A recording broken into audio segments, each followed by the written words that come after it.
$100 a month for groceries should be enough. What? Wait a minute, that's impossible.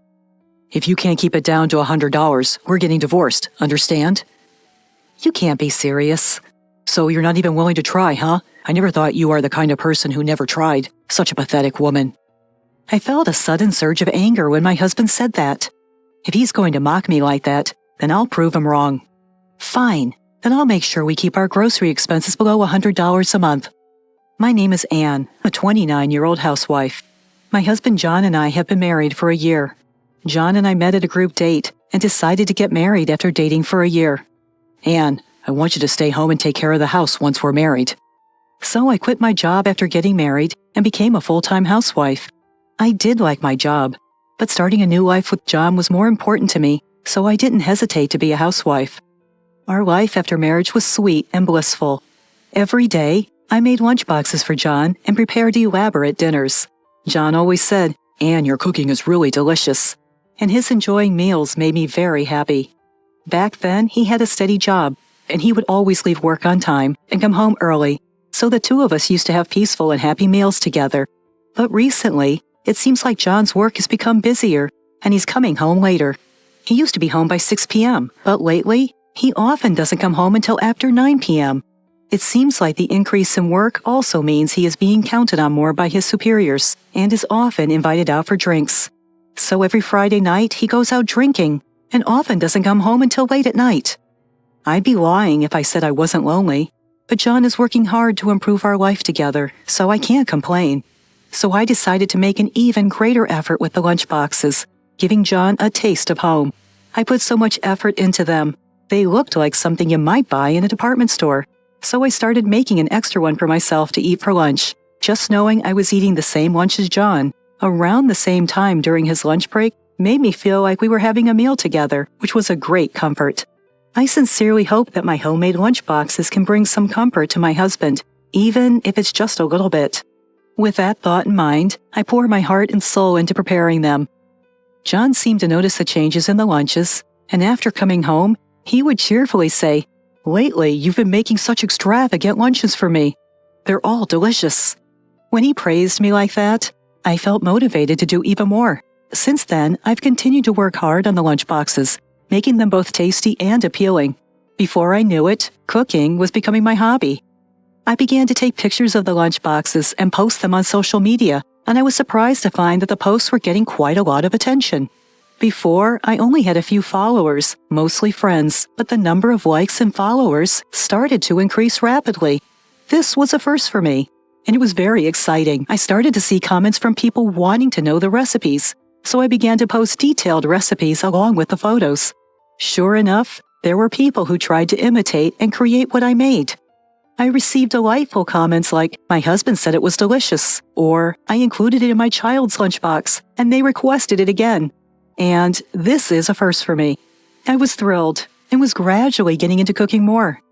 It might be even better if prepared in this way. Maybe reducing the amount of this seasoning might bring out the sweetness of the ingredients. As I continued to cook while pondering these things, I found that I had created quite a number of recipes. I hadn't thought I'd pick up a new hobby at this age. My husband John seemed as busy with work as ever, spending less time at home due to overtime and working on weekends. But I didn't feel as lonely as I thought I would, because I used my alone time to study nutrition and even obtained a nutritionist certification. Time flew by, and 2 years of our married life had passed.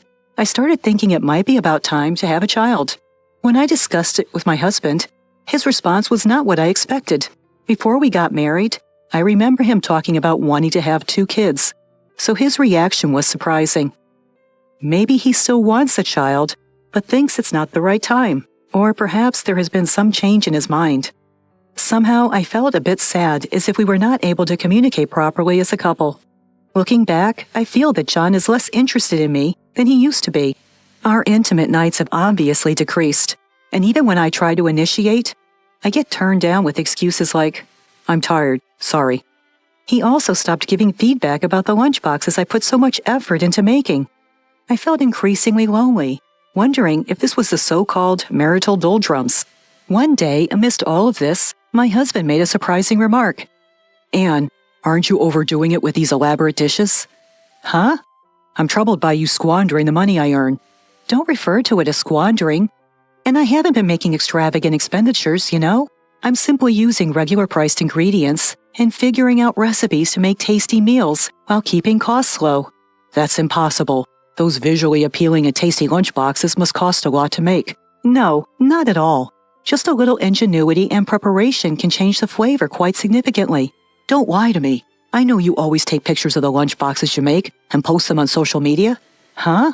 I didn't expect my husband to know about my social media, but it seemed like he hadn't looked through every detail. You're always focusing on making it look good for social media. Stop showing off that you can make these luxurious lunchboxes. It's embarrassing to know that my wife is spending money to get likes. I can't accept my earnings being used to satisfy your need for approval. Why would you say that? I'm not uploading pictures with that intention at all. Initially, I just wanted to share when I managed to make something delicious. And now I'm more focused on challenging myself to enhance the look and taste of meals with cheap ingredients so others can easily imitate. No matter how much I tried to explain to my husband, he wasn't willing to listen. No need for excuses. $100 per month is more than enough for food expenses. What? I was flabbergasted. It would be incredibly hard to keep food expenses for 2 adults at $100 per month. Since John doesn't cook much, he may not know how much it costs. Groceries are not just the cost of the food ingredients. They also include things like beverages, seasonings, oils, and so many more. Keeping it under $100? Impossible. Oh, hold on a minute. There's no way I can do that. Why not? Haven't you been trying to save money by being resourceful with your cooking so far? If so, it should be perfectly feasible. If you can't keep it under $100, we're getting a divorce. What? Divorce? No way! I couldn't understand why my husband John would say such a cruel thing. He used to be so kind. Why did he change? It's unfair to suddenly bring up divorce. If you have any complaints, speak up. Don't make impossible demands. I tried my best to initiate a discussion, but John wouldn't listen. So, you're not even going to try because you think it's impossible from the start? I never thought you were so pitiful. I guess you're just cooking to satisfy your own need for approval. I was furious when John said that to me. If he's going to look down on me like that, I'll show him. Fine, I'll keep it under $100 for the month. No complaints then, right? Yeah, make sure it stays under $100. I was being stubborn. I didn't care that John had changed. I decided to focus all my energy on succeeding in this mission of keeping the groceries under $100 for a month. From then on, I started to make various changes to my cooking. I thought about various ingredients that could substitute for meat, and tried using tofu and fish cake. I also experimented with combinations of seasonings to create different flavors, like mixing bean paste and dried bonito into egg liquid to make an egg saboro that tasted like spicy cod roe. By doing so, I was able to significantly reduce the cost of groceries. In addition, I visited various supermarkets and searched online to find stores that sell pasta and drinks for cheap prices, and worked hard to save money. It was close, but I managed to keep the grocery bill under $100. I gave a mental fist pump saying, "Take that, John." However, John didn't ask about the results or anything. He just went on with his life as usual. I was disappointed that he didn't seem interested in something he had proposed. But I didn't know when he might bring up the issue of groceries again, so I decided to continue with a $100 grocery lifestyle. In order to make it as enjoyable as possible, I started a new project on social media, regularly posting about our life on a $100 grocery budget. As before, I posted recipes so that everyone could replicate my budget-friendly meals. I saw a comment about wanting to see a video summary, so I started uploading weekly videos on a video sharing site that neatly summarized what I was doing. To my surprise, I got a lot of feedback, and the number of subscribers on the video sharing site increased rapidly, enabling me to monetize it in no time. I was amazed at how the world has changed. The more people watched, the more motivated I became, and I kept coming up with new recipes. In the midst of everything, my husband John told me he would be going on a 3-day business trip the week after next. With that news, I figured there would be no need for me to cook, so I planned to return to my hometown. My hometown is quite a distance away, so I would need to take a plane. So I quickly reserved my plane tickets. Then, before I knew it, the day had arrived, and John left the house in the morning with his carry-on suitcase. He planned to drop by the office before heading to the airport. A little while after John left, I packed my bags and also headed to the airport. Since I was only going home, I packed light enough to fit everything into a backpack. Since I packed light, I was able to leave the house quickly and without any hassle.